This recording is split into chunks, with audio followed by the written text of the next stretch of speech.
Assalamualaikum warahmatullahi wabarakatuh. Selamat siang. Mohon izin, di sini saya akan menjelaskan mengenai topik dari penelitian dan tugas akhir saya. Eh, di sini saya akan membawa topik mengenai geolistrik arkeologi, di mana untuk judulnya sendiri adalah identifikasi persebaran batu bata, dugaan situs purbakala menggunakan metode geolistrik resistivitas di Kabupaten Bondowoso. Di sini nama saya Hanif Dias. Di sini saya dari angkatan 2017 dengan NRP 052. Nah, untuk topik dan tugas akhir saya, di sini dosen pembimbing saya yang pertama ada Bapak Juan Pandu dan dosen pembimbing saya yang kedua ada Bapak Amin Widodo.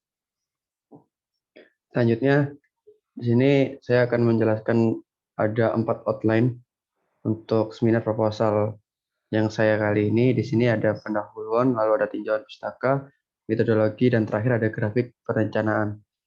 Saya akan masuk untuk yang pertama dulu, yaitu pendahuluan. Di mana di pendahuluan ini terdapat ada 5 item kembali, yaitu ada latar belakang, rumusan masalah, batasan, tujuan, serta manfaat. Yang pertama tentang latar belakang. Nah, di sini saya menjelaskan latar belakang yang pertama, yaitu untuk topik atau tugas akhir saya di sini pada 2020 kemarin di Kabupaten Bondowoso, tepatnya di Desa Alasumur itu eh, seorang seorang warga itu akan menggali sumur untuk mencari air bersih. Tapi terdapat ada kejanggalan di mana pada meter kelima tersebut terdapat ada susunan batu bata, di mana susunan batu bata ini terdapat ada 11 susunan batu bata. Dan kalau misal di total itu sekitar 1,2 atau 1,4 meter. Nah, maka dari itu, di sini menjadikan hal menarik, apakah batu bata tersebut itu adalah sebuah batu bata kuno atau batu bata yang pernah terhadapkan dan sebagainya.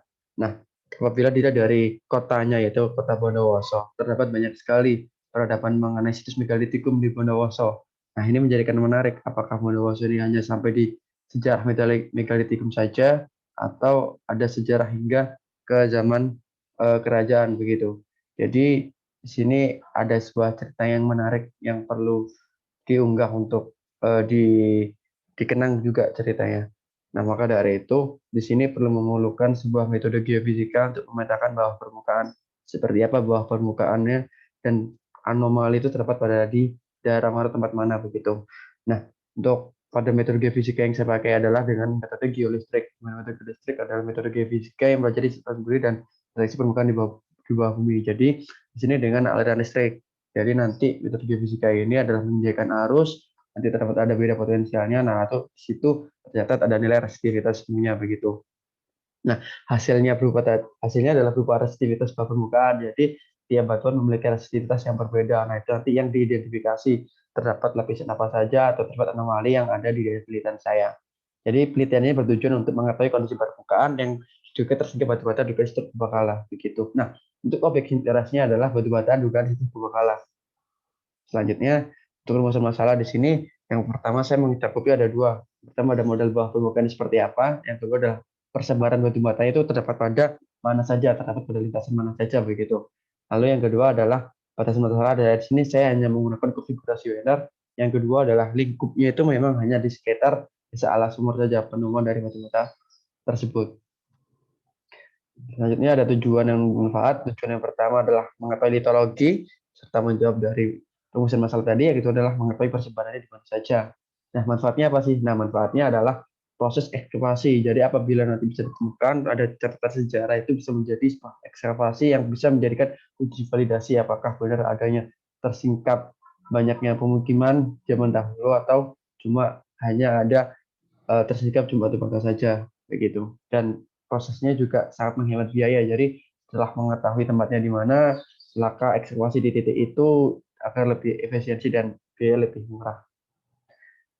Dan yang kedua adalah mengenai tinjauan pustaka. Di sini ada fisiografi, ada geologi dan penelitian, ada mengenai geolistrik, aktivitas dan konfigurasi wenar. Nah, untuk konfigurasi di sini secara fisiografi daerah vegetasi itu termasuk ke dalam zona gunung api kuarter, di mana termasuk dalam kompleks pegunungan ringgit dan besar. Nah, ini merupakan hal yang menarik karena di dalam penelitian diapit oleh dua gunung api yaitu Argopuro dan Parau. Nah, ini menjadikan bukti kuat bahwa daerah penelitian itu masuk dalam batuan-batuan yang vulkanik begitu. Nah, selanjutnya untuk geologi regional ya, di sini apabila dilihat dari peta geologi, sini saya digital sendiri termasuk ke dalam zona formasi batuan gunung api Rawang Muda, di mana susunannya adalah litologinya adalah batuan tuf dan breksi. Sebenarnya di sini yang menjelaskan geolistrik. Jadi di sini sudah saya jelaskan tadi, geolistrik adalah merupakan geolistrik terdapat ada dua metode, yaitu aktif dan pasif. Tapi yang saya gunakan adalah yang aktif, yaitu menginjekkan arus.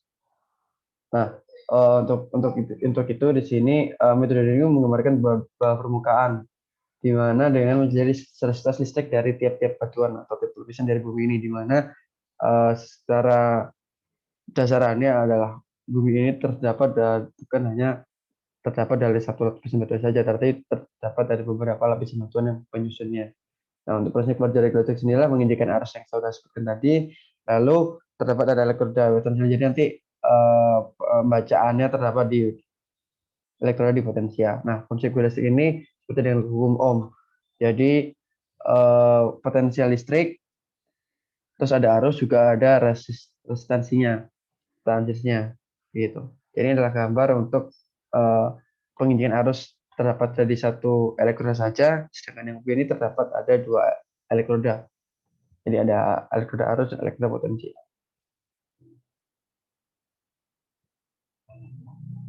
Nah, selanjutnya di sini ada resistivitas. Di sini saya menggunakan resistivitas, yaitu dengan berdasarkan adanya perbedaan resistivitas di tiap batuan. Jadi diharapkan ketika mengetahui perbedaan resistivitas batuan dapat mengidentifikasi litologi daerah penyusun tersebut ada batuan apa saja. Nah, selanjutnya di sini pada roda resistivitas ini yaitu terdapat ada elektroda arus, ada elektroda potensial, di mana bahan yang mempunyai resistivitas batuan yang makin besar, maka untuk sulit untuk dilakukan listrik. Jadi semakin besar dari nilai resistansinya, maka semakin sukar untuk dilalui oleh listrik. Gitu. Ini untuk konfigurasi Wener. Di sini konfigurator terdapat memiliki kelebihan, yaitu resolusi yang cukup bagus secara vertikal dan perubahan lateral cukup bagus juga. Nah, untuk konfigurasi Wener ini itu spasinya hanya ada spasi A. Maksudnya adalah dari tiap jarak elektroda itu spasinya terdapat A saja begitu.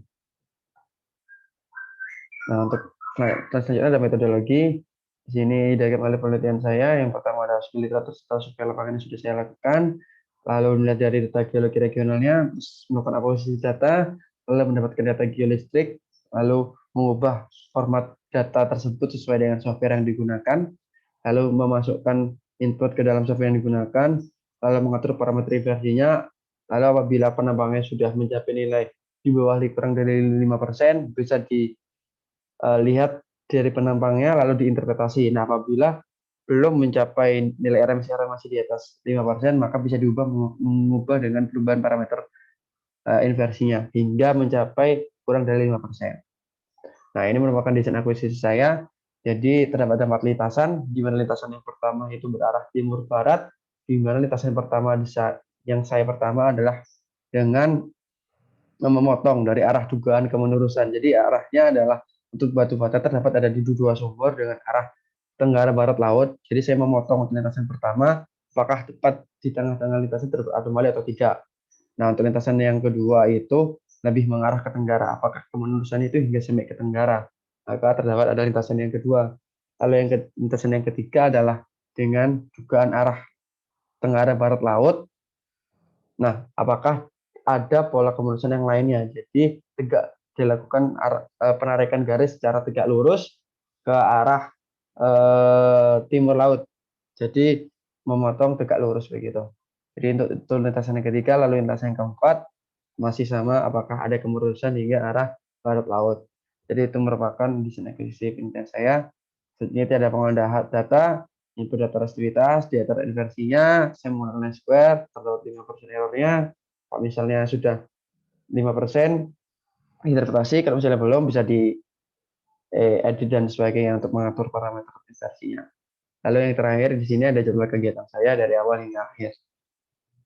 Ini grafik kumulatif rencana kerja, ini daftar yang saya gunakan. Ya, terima kasih atas waktunya. Assalamualaikum warahmatullahi wabarakatuh.